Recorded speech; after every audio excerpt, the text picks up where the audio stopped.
আসসালামু আলাইকুম। আলহামদুলিল্লাহি রাব্বিল আলামিন والصلاة والسلام على سيد الأنبياء والمرسلين وعلى آله وأصحابه ومن تبعهم ودعا بدعوتهم إلى يوم الدين. أما بعد، أعوذ بالله من الشيطان الرجيم. بسم الله الرحمن الرحيم.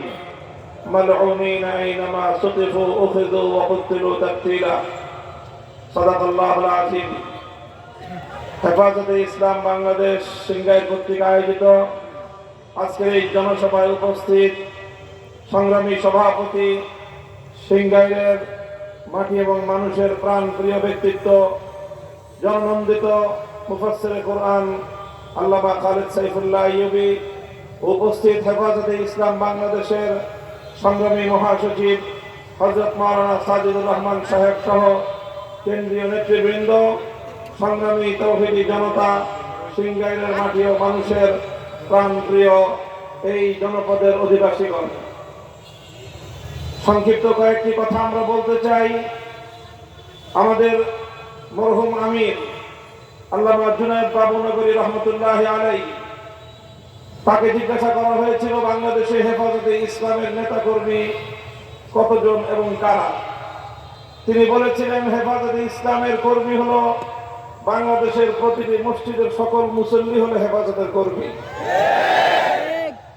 হেফাজতে ইসলামের কাজ হলো বাংলাদেশে ইসলাম বিরোধী যে কোনো অপতৎপরতাকে মোকাবেলা করা। হেফাজতে ইসলামের কাজ হলো এদেশের মানুষকে আলেম সমাজের নেতৃত্বে ইসলামের সুন্দর বিধিবিধানের অনুশাসনের আয়ত্তে এই জাতিকে পরিচালিত করা। এজন্যই বিগত সরকার, আওয়ামী দুঃশাসনের সরকার, ফ্যাসিবাদী স্বৈরাচারী শেখ হাসিনার সরকার বারবার চেষ্টা করেছিল হেফাজতে ইসলামের কণ্ঠকে স্তব্ধ করে দিতে। বিগত সময়ে এদেশে আলেম সমাজের উপর সবচেয়ে বেশি দমন পীড়ন চালিয়েছিল পতিত এই স্বৈরাচারী সরকার।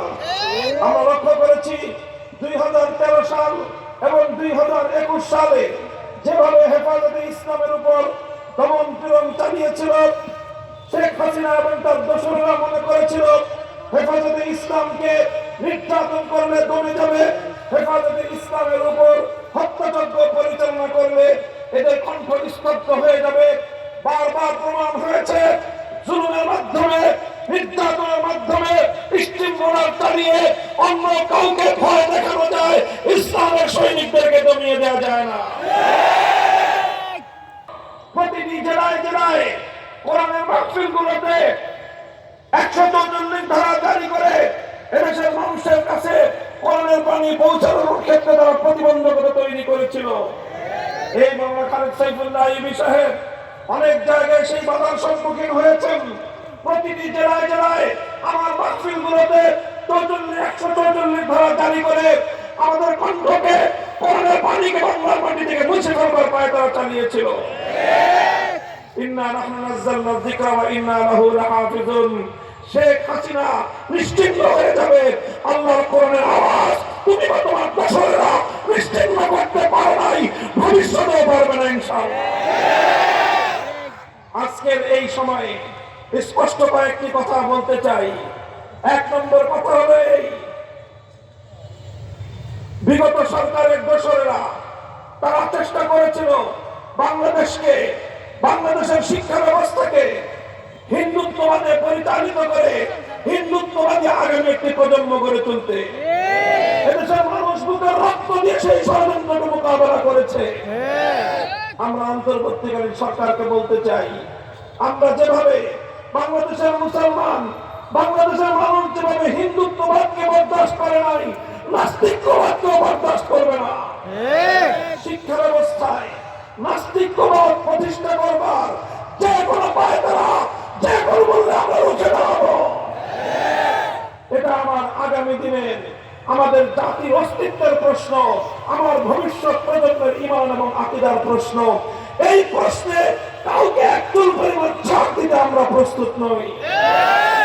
দ্বিতীয় নম্বর কথা, কিছু আইনের সংস্কারের নামে বাংলাদেশে পাশ্চাত্যের বেহায়াপনা অশ্লীলতাকে আমদানি করবার পায়তারা চালানো হচ্ছে।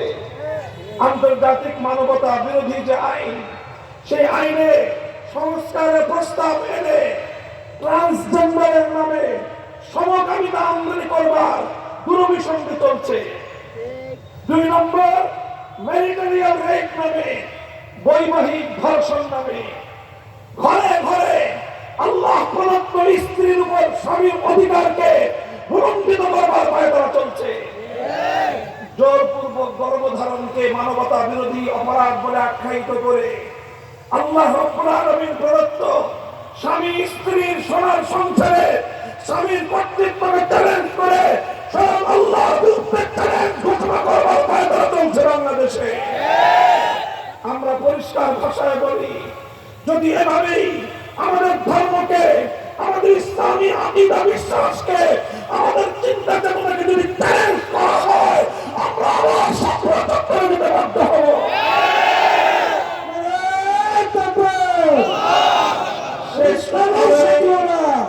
আপনারা জানেন, আমরা দেখছি পার্শ্ববর্তী দেশ ভারতে 2 দিন পর পর আমাদের প্রিয় নবীজিকে নিয়ে কটূক্তি করা হচ্ছে। কয়েকদিন আগে গেল নুপুর শর্মা, এখন আবার আসছে মহারাজ, তাকে আবার উস্কানি দেয় ক্ষমতাসীন বিজেপির সাংসদেরা।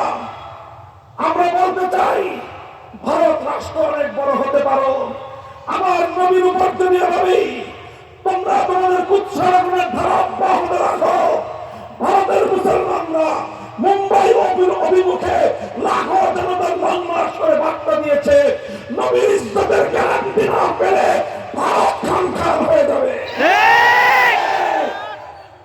বাংলাদেশের সরকারকে বলবো, ওদিকে তারা রাষ্ট্রীয়ভাবে সরকারি উদ্যোগে আমার নবীর ইজ্জতের উপর আঘাত হানবে, আর আপনারা ইলিশ মাছের রপ্তানি করবেন।